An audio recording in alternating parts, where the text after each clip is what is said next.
Hey there guys, my name is Wakefield Trailland and welcome back to a brand new video. I have been putting this off for the longest time and I don't know why. It's not a very dramatic loco, it's not the Colic King or the Flying Scotsman. Pardon the noise, that's just me dog. But here is an engine. It's in the railroad range and is quite appropriate for this year. This is the Hornby Centenary 040 locomotive. What's its actual name? Oh, look at that. Hornby. Oh, I nearly got it right. Here it is. This is the actual title. This is R3867 2020 Hornby Collectors Club 040 locomotive. Yeah, here. This is based, as you'll all know, on the Holden. Well, I think it's Holden anyway. Locomotives for the GWR, the 101s. This example is in red and has the words, you can see it there, Centenary Year 2020 Hornby, and has the picture of the Flying Scotsman on. Also, we get crew. You'll see it better once I get it out. This is the standard railroad packaging, so you get half of it in red and half of it in yellow. Basically, a railroad locomotive is aimed towards children or people who are just starting out in modelling. Railways, that is. And, well, it can be for anyone in general. I've got a few railroad locomotives, Flying Scotsman. I'm ashamed to review it right now because I've not, well, the front wheels have broken. I need to find some spares before I do anything with it. Cock of the North, as you will have seen in my review videos. I've got Evening Star, which I think I did review. And I've got other railroad locomotives as well, I think. But here's the standard railroad packaging, and because it's railroad, you get nothing on the back apart from Hornby Hobbies, website and manufacturer and all that lot. Yeah, let's just get it open. This is the polystyrene packaging that we've all come to expect. I have opened this before, but I want to keep everything as original as possible. Let's get the crew out. The crew is unpainted, so come here, gives you something to do. Oh God. Right, okay. This is the fireman because he's holding a shovel and some coal, and this is the driver because it looks like he's put his hand on the regulator or something. They're all in black. I'm not being racist, but that's how Hornby have portrayed them. Yeah, it gives you something to. And let's just get the locomotive out. Here we go. And here it is, the 040 locomotive. The only things I had to fit on were the brake pipes. One at the front and one at the back. Yeah, this engine is very, very simple, yet for me, quite effective. As it's I think it's just for the Collectors Club. Just like the H-Class that I've got. And I've got, oh yeah, I also remember what else I've got now. I don't think I reviewed it. It's the same engine as this, but it's GWR green, has the shirt button, and is numbered, oh gosh, 18 I think.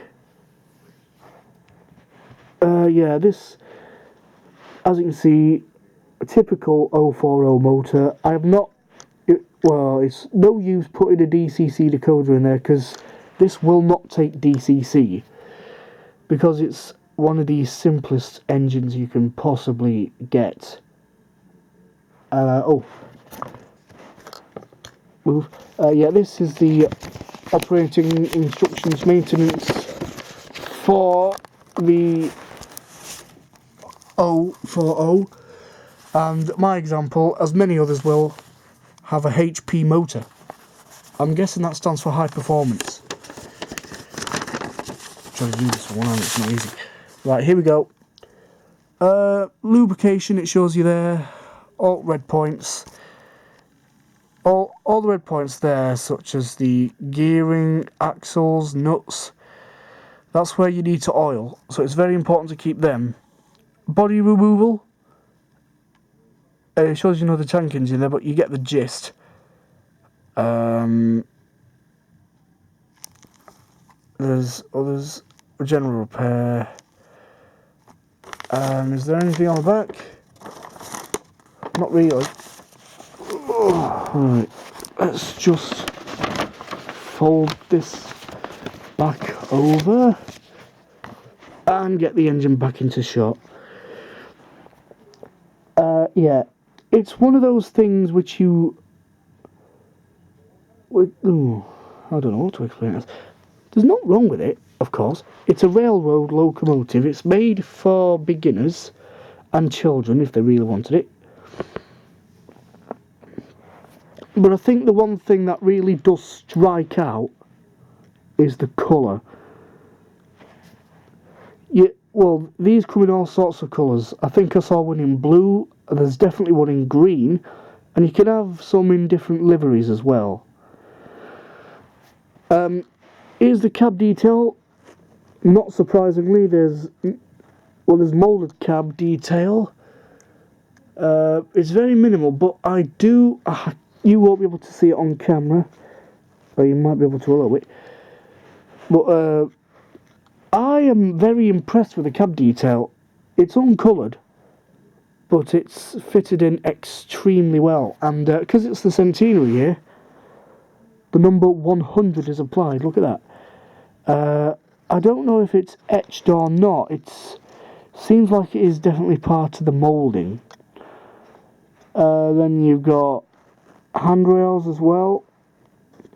The handrail near the boiler is pretty shoddy, but oh well. But on the other side, it's almost completely crisp. The smoke box dart and the handles are of course moulded. You've got the copper cap chimney, the dome, safety valves. I think they're the safety valves. Well, there probably will be the safety valves.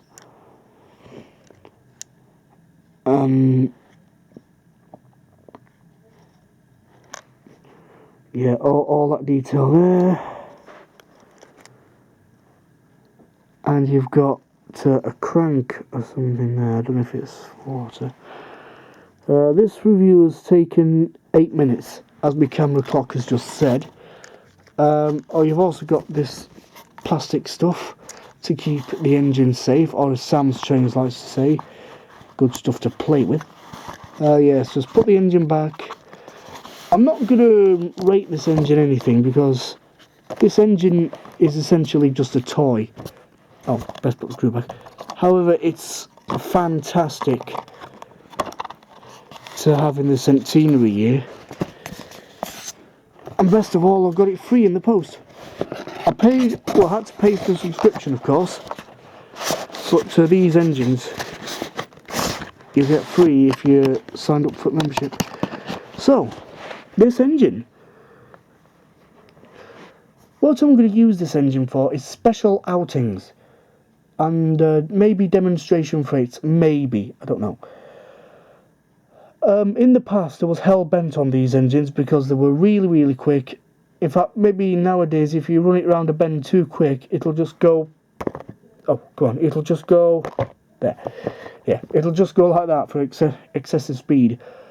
And they weren't easy to control in slow speeds. However, since the high-performance motor has been introduced, these things are amazing slow-speed runners. I don't have any track to justify how slow the speed is, but if you have one, you'll definitely know, and if you don't have one, then take my word for it. It is an absolute brilliant motor. It's high performance. However, the downside is you can't DCC fit it. But these engines are quirky, quaint, and ideal. Ideal for any modeller if they just want to, I don't know, just play. Of course, you do get other models such as the Flying Scotsman, the Mallard, the Princess Royals, which have just now been introduced again as the what are they called? A2/2s, A2/3s, or A2/1s? I don't know. Yeah, all those bad, monstrous beasts are such a charm, but then again, so are these. These are charms. Right. That does it for this review, everybody. Thank you very much for watching, and I shall see you next time. Don't you have work to do? That's good. Bye-bye.